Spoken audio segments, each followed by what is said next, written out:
Warahmatullahi wabarakatuh. Baik, pada kesempatan kali ini saya akan menjelaskan kembali terkait dengan MAKP atau MPKP, ya, yaitu terkait dengan model asuhan keperawatan profesional. Nah,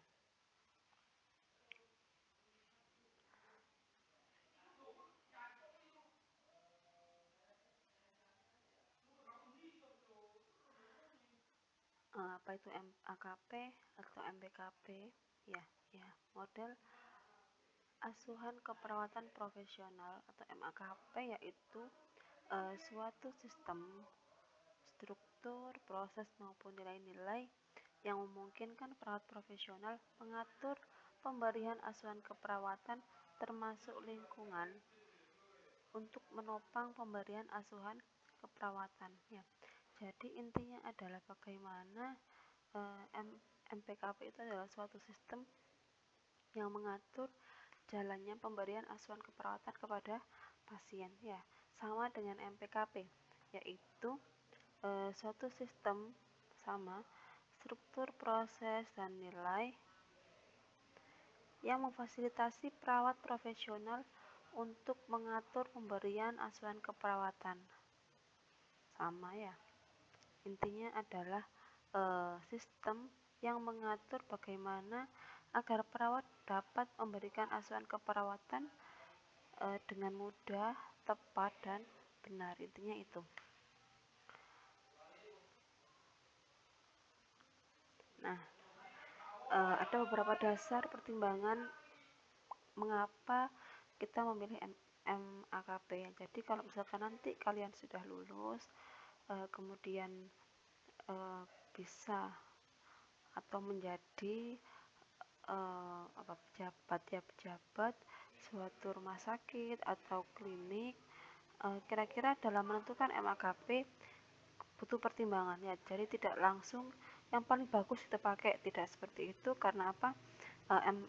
MAKP bisa menyesuaikan atau kita bisa menyesuaikan MAKP yang kita gunakan sesuai dengan kondisi tenaga atau kondisi sumber daya yang ada di klinik tersebut.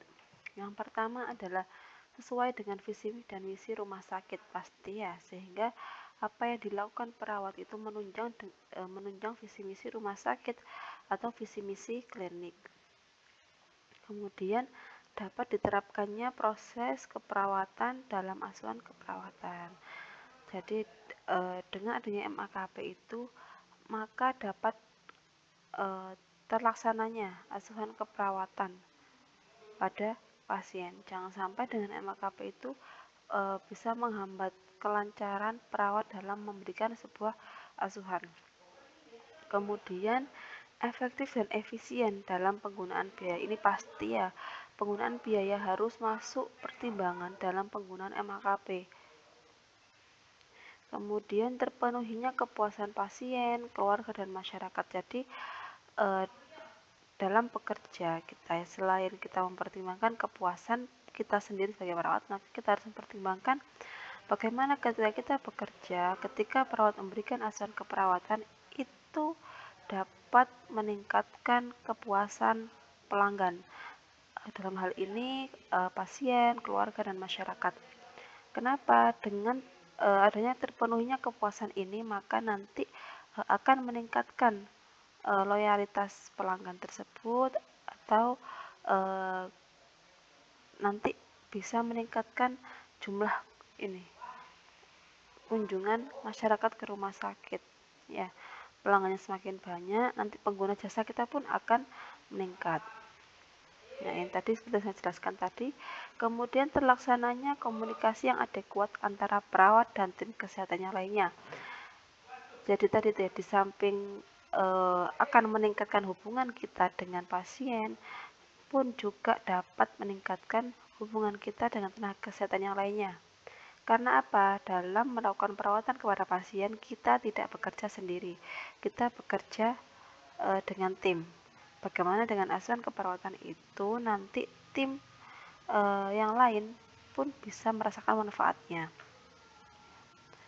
Nah, Untuk yang pertama tadi itu adalah dasar kita terkait dengan MAKP. Yang ini kita masuk pada modal fungsional. Ya, di sini tidak saya sebutkan MAKP fungsional ya, karena memang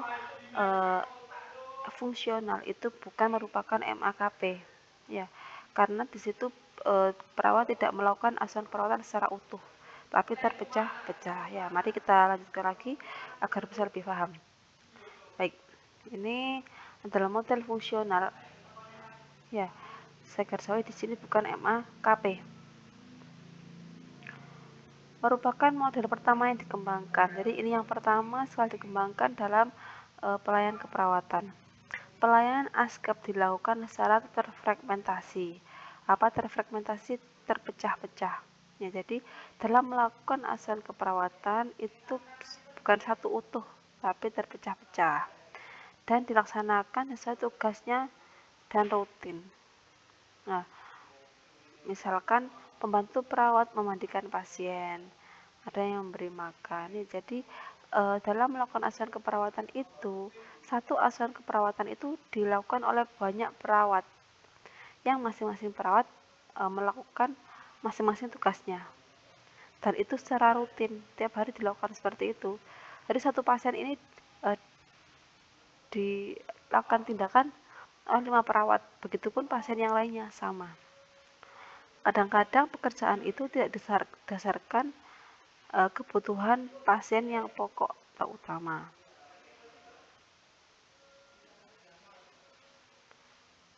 Kemudian menerima tindakan yang terkait dengan pengobatan, kepala ruangan bertanggung jawab pengarahan atau supervisi. Jadi kepala ruangan hanya mensupervisi kondisi pasiennya aja.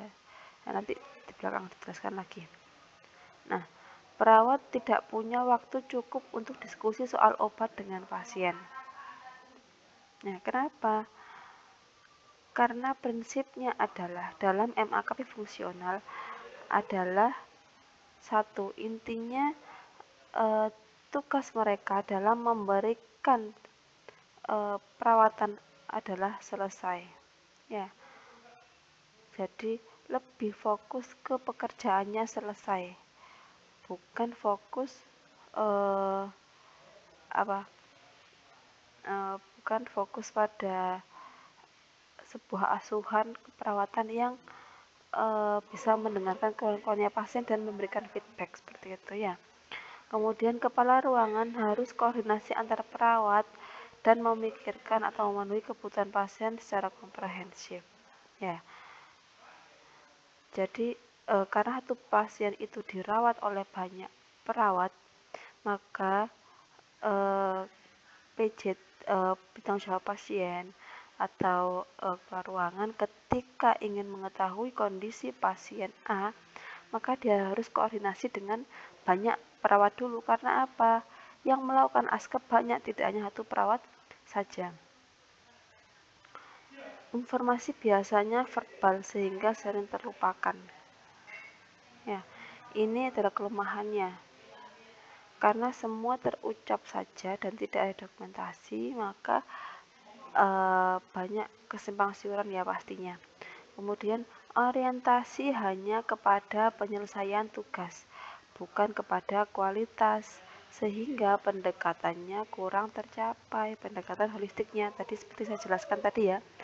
Orientasinya adalah yang penting tugasnya selesai, yang penting pekerjaannya selesai, sehingga komunikasi antar pasien dengan perawat itu entah untuk diskusi terkait dengan perawatan atau diskusi tentang obat-obat yang diberikan itu nyaris tidak ada, karena perawat fokusnya hanya itu, yang penting pekerjaan selesai, maka dia akan melakukan pekerjaan ke pasien yang lain seperti itu ya.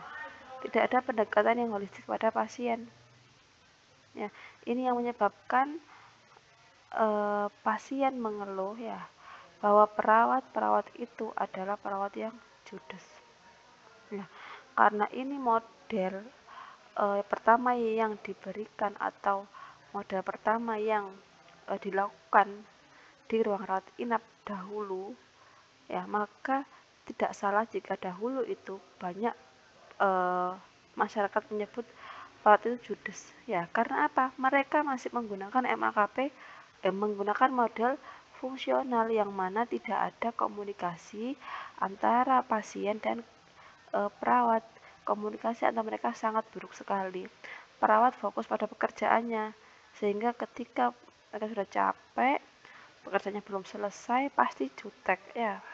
Tadi itu ketika ada keluarga tanya ya mereka malas menjelaskan karena mereka fokusnya hanya pada pekerjaan selesai, bukan pada pendekatan antara pasien dan perawat yang holistik itu ya.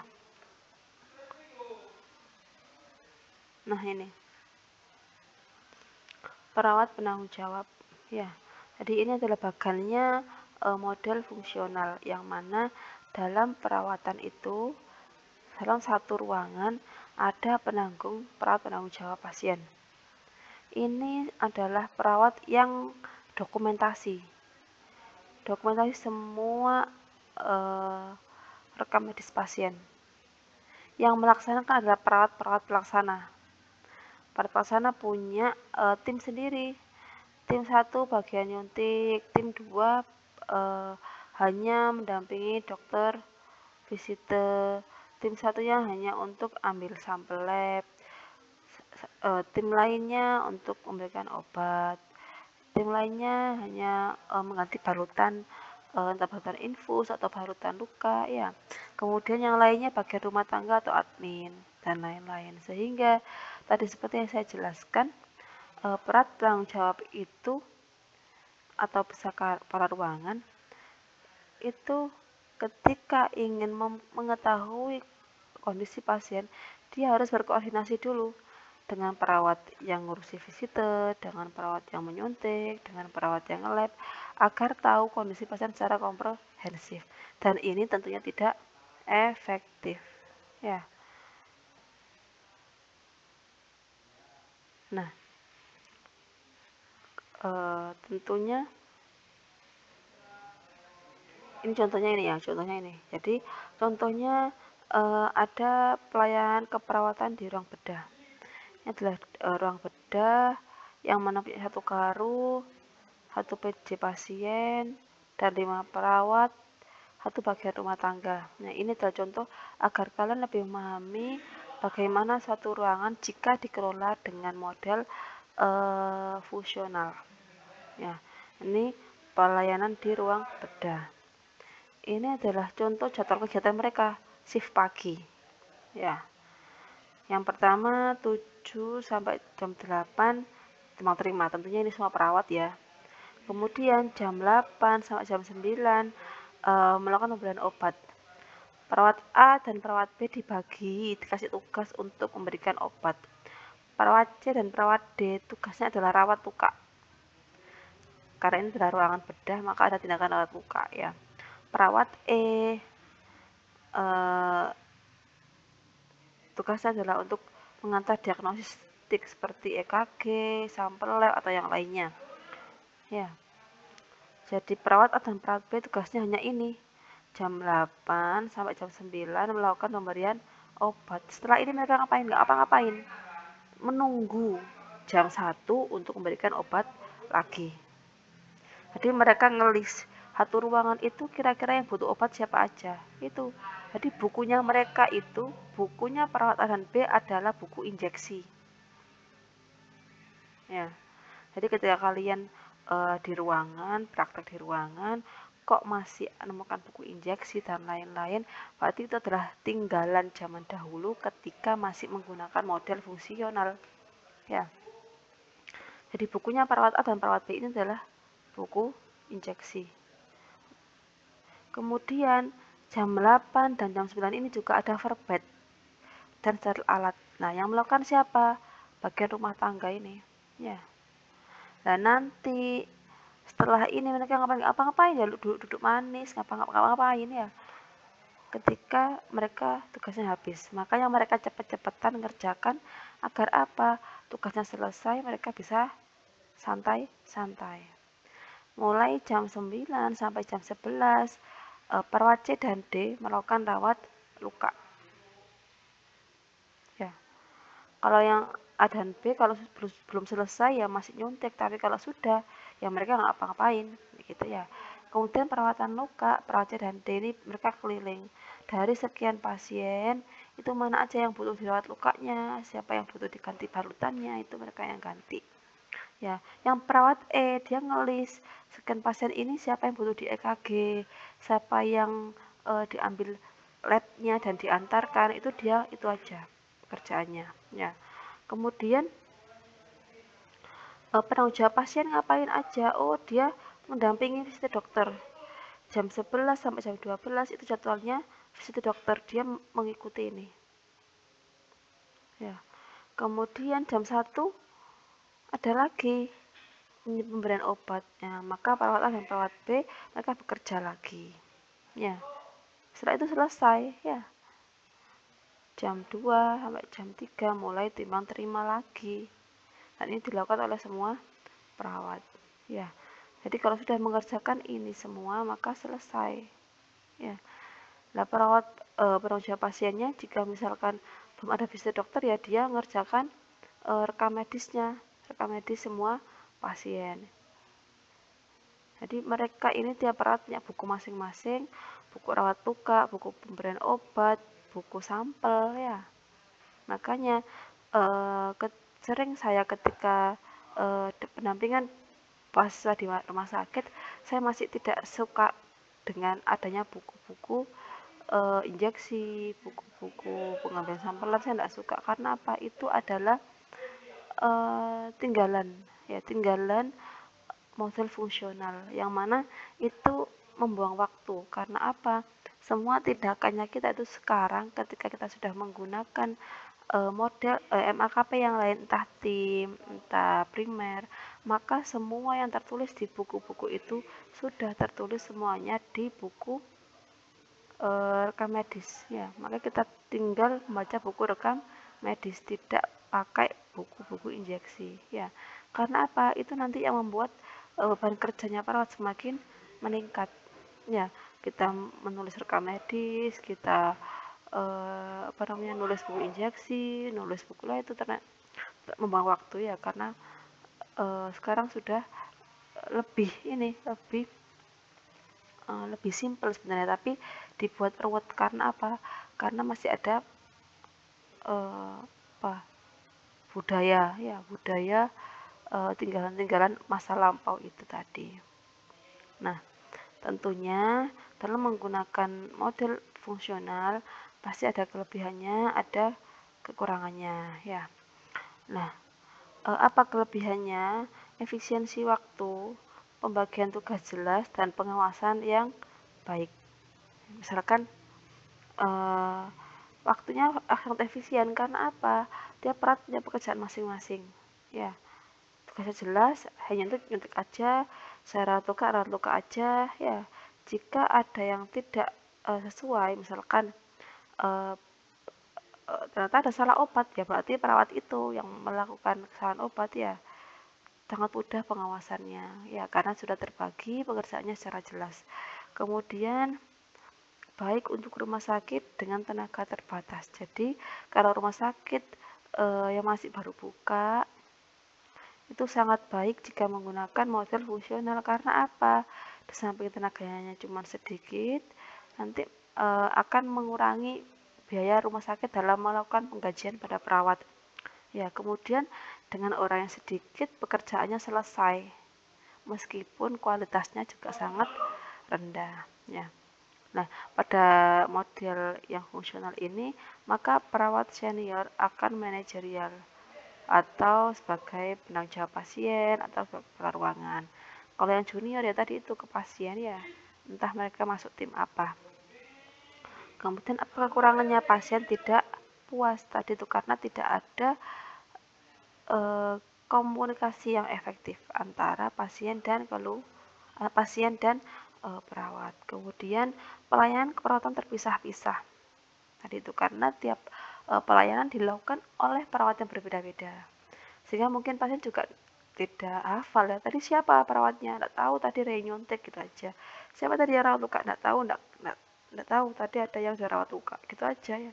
Beda kalau satu pasien dirawat oleh satu perawat, itu nanti akan lebih bagus. Kemudian perawat hanya melakukan keterampilan saja, ya. Jadi hanya kemampuan atau keterampilan vokasional yang dibutuhkan. Komunikasi, kemudian sentuhan terapeutik itu tidak akan terpakai ketika suatu instansi itu atau rumah sakit menggunakan model fungsional. Ya, baik, mungkin sampai di sini yang bisa saya sampaikan. Kurang lebihnya mohon maaf, semoga bisa menambah wawasan kalian. Assalamualaikum warahmatullahi wabarakatuh.